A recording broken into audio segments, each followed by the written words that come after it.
Professor Zixtal's mandibles clicked with academic enthusiasm as she activated the holographic display before her mixed-species xenobiology class. The three-dimensional image of a blue-green planet materialized, rotating slowly in the center of the lecture hall. Today we examine Sol 3, more commonly known as Earth, she announced, her compound eyes scanning the diverse assembly of students. Crystalline beings from Kepler 442b sat alongside the gaseous nebula dwellers, while several reptilian draconians occupied the heated section of the amphitheater. In the back row, almost unnoticed, sat the human exchange student, Marcus Chen, the first of his species to attend the prestigious Galactic Xenobiology Institute. Earth, Professor Zixtal continued, is perhaps the most hostile world ever discovered to harbor intelligent life. Its surface teems with creatures so deadly, so perfectly adapted for killing, that it defies comprehension how any sentient species could have evolved there. The hologram shifted, displaying a massive creature with razor-sharp teeth. Several students gasped, their various respiratory systems producing a symphony of startled sounds. "Behold the great white shark," Zixtal proclaimed. "A perfect killing machine unchanged for millions of Earth years.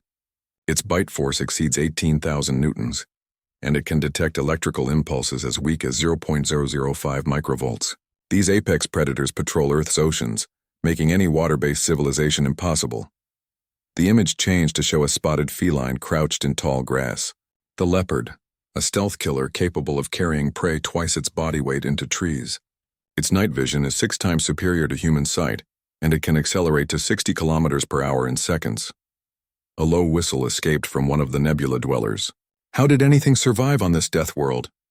Zixtal's mandibles clicked approvingly at the question. "Excellent inquiry, Student Fourth. The answer becomes more puzzling when we consider this." The hologram shifted to display a much smaller creature, the Anopheles mosquito, responsible for more human deaths than any other organism through disease transmission. Trillions of these microscopic assassins swarm Earth's surface. The professor's display continued its parade of terror. Venomous snakes that could kill with a single bite, massive crocodilians that had remained unchanged since the age of dinosaurs, and microscopic pathogens that could devastate entire populations.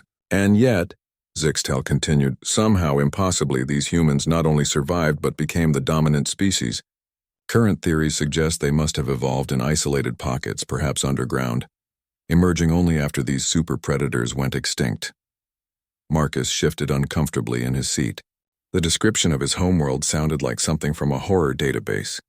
Around him, fellow students were taking detailed notes, clearly fascinated by what they perceived as the ultimate survival story. "Professor," called out a crystalline student, her voice ringing like wind chimes, "what about the humans' natural defenses? Surely they must possess some extraordinary abilities. Toxin production, perhaps, or natural armor plating." Zixtal's image shifted to display a human anatomical diagram. This is perhaps the most baffling aspect of the Earth enigma. Humans possess no natural weapons, no claws, no fangs, no venom. Their skin is remarkably thin and vulnerable. They lack the speed of Earth's predators, the armor of its defensive creatures, or even the basic sensory capabilities of most Earth fauna. The classroom fell silent. The mystery deepened with every revelation. Furthermore, the professor continued, humans require consistent sleep, leaving them vulnerable for approximately 1/3 of their lives. They cannot survive without constant access to fresh water and require processed nutrition at regular intervals. By all biological metrics, they should have been eliminated within their species' first generation. Marcus finally stood up, unable to remain silent any longer. "Excuse me, Professor." All eyes, compound, crystalline, and otherwise, turned to him. Zixtal's antennae twitched with curiosity. "Yes, Mr. Chen. Do you have insight into this evolutionary puzzle?" Marcus looked around the room, seeing the genuine fascination and confusion in his classmates' various visual organs. "I think there might be a fundamental misunderstanding here. You're absolutely right about Earth's dangerous creatures, but you're missing the most dangerous predator of all." "Oh?" Zixtal leaned forward, her scientific curiosity piqued. "Which creature did I overlook?" "Humans." A confused murmur rippled through the classroom. The draconian student's scales shifted color with bewilderment. Marcus smiled, though he realized most of his classmates couldn't interpret the expression. Professor, you mentioned that great white sharks are perfect killing machines unchanged for millions of years, right? Correct. Humans hunt them for sport. We've driven several shark species to near extinction. He gestured to the hologram. Those leopards with their superior night vision and speed?